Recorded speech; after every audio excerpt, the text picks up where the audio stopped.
प्रदेश में कांग्रेस सरकार 100 दिन का कार्यकाल जो है वो पूरा कर चुकी है और इस वक्त हम मौजूद हैं कांगड़ा विधानसभा क्षेत्र में और प्रदेश के तमाम ज्वलंत मुद्दों के ऊपर जो है हमारे साथ बात करने के लिए कांगड़ा के जो युवा विधायक हैं और भाजपा के ओबीसी चेहरा जो आज की डेट में कांगड़ा जिला का जो प्रतिनिधित्व कर रहे हैं पवन काजल, वो हमारे साथ जुड़ चुके हैं। उनसे तमाम मुद्दों पर जो है बातचीत करेंगे। सर, स्वागत है सबसे पहले। नमस्ते जी। नमस्ते काजल जी, 100 दिन का कार्यकाल जो है कांग्रेस पूरा कर चुकी है और ऐसे में किस तरह इस कार्यकाल को आप आंकते हैं? देखिए, ये जो 100 दिन का जो कार्यकाल कांग्रेस पार्टी का हुआ है, अभी तक तो मुझे नहीं लगता कि इन्होंने जब सत्ता में आने से पहले जो वादे किए थे, महिलाओं को 1500 देने की बात की थी और पहले ही कैबिनेट में 1 लाख नौकरियों की बात करते थे, ऐसे और भी था 10 गारंटियों को लेके। तो अभी तक तो जो पहली कैबिनेट की बात करते थे 1500 रुपए की बात करते थे, तो अभी तक तो 100 दिन में तो ग्राउंड में नहीं आया। अब आगे आता है नहीं आता है, ये तो आगे देखना पड़ेगा। इसके अलावा बात करें तो लगातार जब कांग्रेस विपक्ष में थी तो वो आरोप लगाती थी कि कांगड़ा के साथ भेदभाव हुआ है और कांगड़ा को उचित प्रतिनिधित्व जो है नहीं मिला है। कई प्रोजेक्ट्स को लेकर उन्होंने सवाल खड़े किए थे। अब आप भाजपा के विधायक हैं, किस तरह देखते हैं कांगड़ा जिला को, विशेष तौर से क्योंकि राजनीति में इसका अपना एक अलग महत्व है?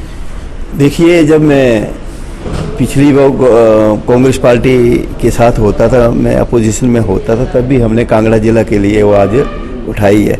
चाहे आईटी पार्क गग्गल की बात हो, चाहे और भी जो संस्थान की बात हो, टांडा मेडिकल कॉलेज की बात हो। आज हम भारतीय जनता पार्टी में हूँ और अपोजिशन में हूँ, तब भी कांगड़ा जिला की आवाज़ हम उठाते रहे हैं और उठाते आएंगे। तो जिस प्रकार से आज अगर बात करें, खास करके अगर राजनीतिक प्रतिनिधित्व की सरकार में बात करें, तो वो कांगड़ा जिला जिसने कांग्रेस को सबसे अधिक सीटें दी, क्या लगता है जो प्रतिनिधित्व वर्तमान में कांग्रेस की सरकार में कांगड़ा को मिला है वो जो है काफ़ी है या और जो है इसमें? इसके लिए तो हम हर जगह जाके बारंबार, चाहे विधानसभा चाहे कांगड़ा जिला कांगड़ा की 15 विधानसभा एरिए हैं और यहाँ से कांग्रेस पार्टी के 10 विधायक जीत के गए हैं। जो मान सम्मान का जिला कांगड़ा को मिलना चाहिए था वो नहीं मिले। एक ही मंत्री आदरणीय श्री चंद्र कुमार जी बनाए, वो भी जो डिपार्टमेंट दिए आप सबके सामने। तो जिला कांगड़ा की अनदेखी के बारे में मैं पहले भी बोलता था, अब भी बोलता हूँ और बोलता रहूँगा। तो यही कारण है। अब जिला कांगड़ा के 10 विधायक होने के नाते अभी एक कैबिनेट मंत्री और दूसरे जो चेयरमैन कैबिनेट रंग के 2 ही बनाए हैं।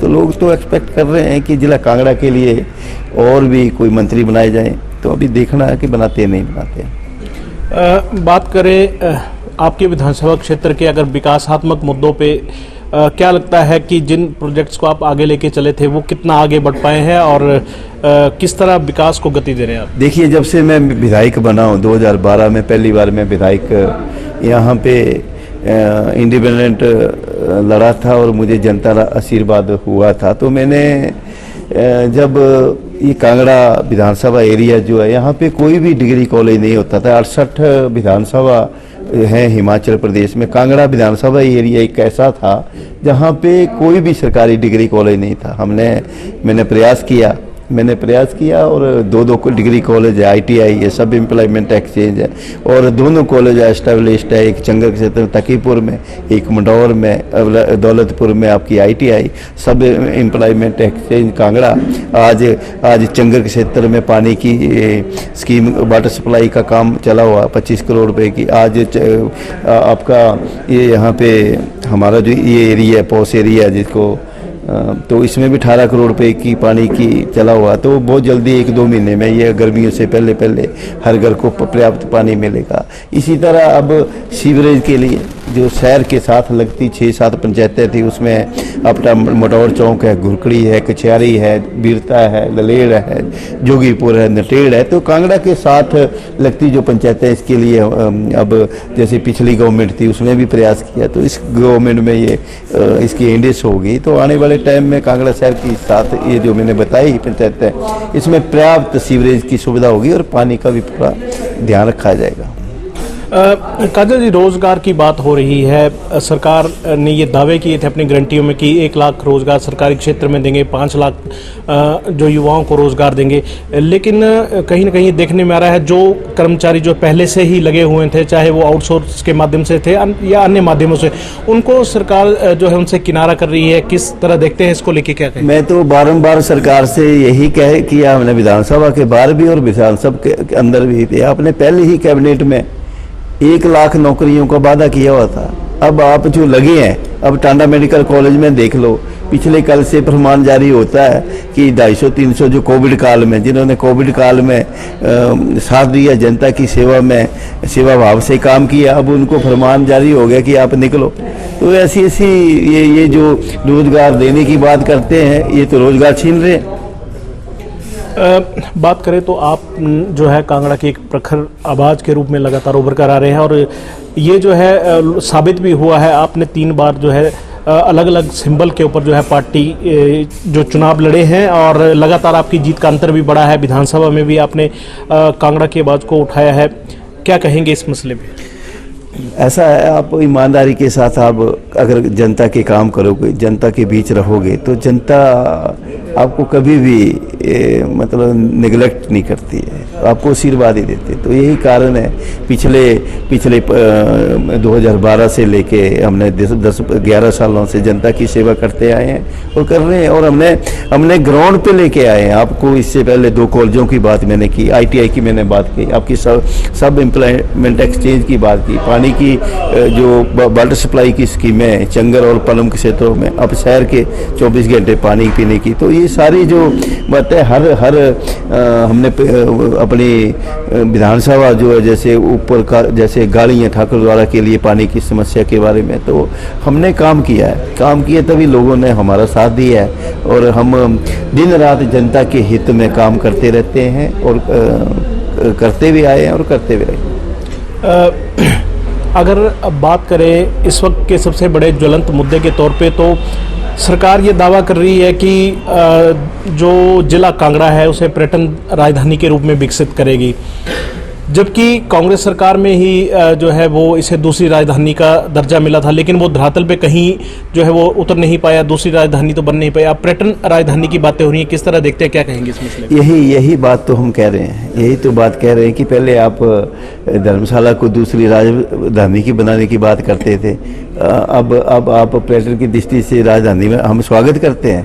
पर्यटन की जो टूरिज्म की पर्यटन की राजधानी जो कांगड़ा को बना रहे हैं, हमने स्वागत किया, पर ये धरातल पर कब तक आएंगे? तो यही कारण है, इसके लिए हम बोलते आए हैं। अब जिला कांगड़ा की बात आपको मैं कहूँ, ज्वलंत मुद्दा, प्रदेश का दूसरा सबसे बड़ा मेडिकल कॉलेज है। आज उस मेडिकल कॉलेज की क्या हालत करके रख दी है। आप जो चला हुआ एस्टेब्लिश्ड संस्थान है, हेल्थ का संस्थान है, आप दूसरे संस्थानों के चक्कर में इसका बेड़ागर करने पे तुले हुए हैं। और यहाँ से आप चंबा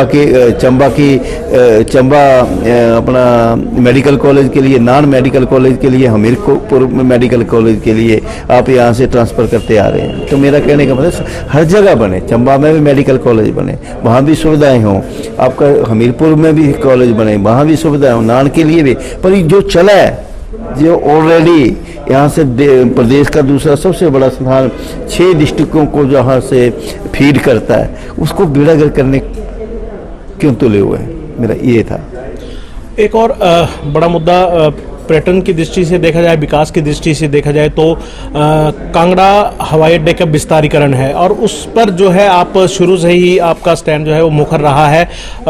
अब जो है सरकार विस्तारीकरण की ओर आगे बढ़ रही है, इस पूरे मसले पे क्या कहेंगे आप? ऐसा है, सरकार तो जो बोल रही है, मैं तो यही है, मेरा स्टैंड है कि एयरपोर्ट की पट्टी आपने बढ़ानी है।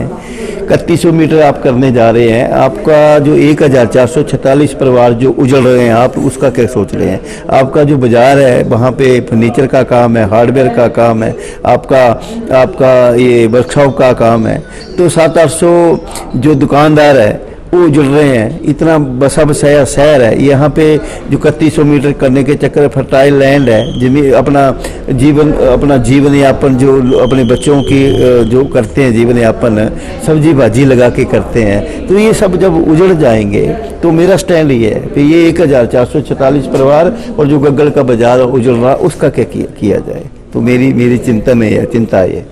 काजल जी, एक और बड़ा मुद्दा है केंद्रीय विश्वविद्यालय, और केंद्रीय विश्वविद्यालय जो है एक राजनीतिक अखाड़ा जो है वो बन चुका है और धरातल पर नहीं उतर पाया है। अब जो 2 कैंपस बनाने की बात भी हुई थी, अब धर्मशाला में जो है लगातार इसकी जो स्थापना को लेकर अड़चनें आ रही हैं, उस मुद्दे पे क्या कहेंगे? ऐसा है, मैं तो ये 17 वर्षों से अपना सेंट्रल यूनिवर्सिटी का जो मुद्दा है, तो अब तो धर्मशाला के लिए 30-40% भाग बनना था, बाकी देरा को जाना था। तो अब सुनने में आया यहाँ पे कुछ नहीं बन रहा है, तो ये तो सरासर अब जिला कांगड़ा के लिए, कांगड़ा वासियों के लिए, धर्म वासियों को। पर मैं इसका मैं आपके ध्यान में लाना चाहूँगा, जो वहाँ के जनप्रतिनिधि हैं उनको भी बोलना चाहिए, है ना। अब सरकार में जो उनका हिस्सा है, जो धर्मशाला वासियों का हिस्सा, जिला कांगड़ा का जो देरा के बाद जो धर्मशाला साथ लगते सराउंडिंग एरिया को उसका फ़ायदा होने वाला था, तो जहाँ से एमएलए, यहाँ के 10 एमएलए हैं, 15 में से 10 एमएलए, उनको बात करनी चाहिए। सरकार में वो हैं तो उनको करनी चाहिए बात। अंतिम सवाल की ओर बढ़ते हैं। बात की जाए तो आम चुनाव जो है अब आने वाले हैं, काउंटडाउन उसका शुरू हो चुका है 2024 में। क्या लगता है आम चुनावों को लेकर के, और जो वर्तमान कांग्रेस सरकार का कार्यकाल को आप किस प्रकार आंकते हैं? ऐसा है भाई साहब, आदरणीय मोदी जी के आगे कोई टिक सकेगा? आदरणीय मोदी जी जो पूरे विश्व में आज अपनी छाप पूरे इंडिया का नाम, भारतवर्ष का जो नाम एक छाप छोड़ी है, अब दूसरी तरफ है। अब आदरणीय जैसे अपने राहुल गांधी जी थे, उनको सजा हो गई, उन्होंने ओबीसी के लिए भला बुला कहा तो सामने आ गया, तो कहाँ ऐसे में कहाँ वो कोई आदरणीय नरेंद्र मोदी जी के आगे टिक पाएगा आने वाले टाइम में? मुझे नहीं लगता। काजल जी, आपने जो, क्योंकि राहुल गांधी की सदस्यता जो है इसी मुद्दे को, जो ओबीसी के अपमान को लेकर के जो है वो गई है, सजा हुई है उन्हें, लेकिन कांग्रेस जो है इसे भाजपा का षड्यंत्र जो है वो करार दे रही है। और ओबीसी के ही अगर नेता की बात करें तो चंद्र कुमार जी जो कैबिनेट मंत्री है, उन्होंने प्रधानमंत्री पर भी आरोप लगाए, उन्हें घासी तक कहा। तो इस तमाम मुद्दे पर आप कैसे देखते हैं, क्योंकि आप भी ओबीसी का एक बड़ा चेहरा है? ऐसा आदरणीय श्री चंद्र कुमार जी ने जो कहा है, मुझे नहीं लगता उनको कहना चाहिए। वो बहुत बड़े लीडर हैं और वो संसद भी रहे हैं, मंत्री भी रहे हैं, अभी भी हैं, तो उनके अब पता नहीं कैसे मुंह से ये बात निकल गई है। तो आदरणीय नरेंद्र मोदी, ये तो जो आप आदरणीय श्री राहुल गांधी जी के बारे में बात कर रहे हैं, उन्होंने कहा था तो उसकी सज़ा मिल गई। कल को मैं कहीं कुछ कहूँगा तो मुझे सज़ा मिलेगी, तो ये है। तो ये थे हमारे साथ भाजपा के युवा नेता पवन काजल, जिन्होंने तमाम मुद्दों पर हमारे साथ बातचीत की है। आगे की अपडेट के लिए जो है लगातार आप ईटीवी के साथ बने रहें। ईटीवी भारत के लिए धर्मशाला से विपिन शर्मा की रिपोर्ट।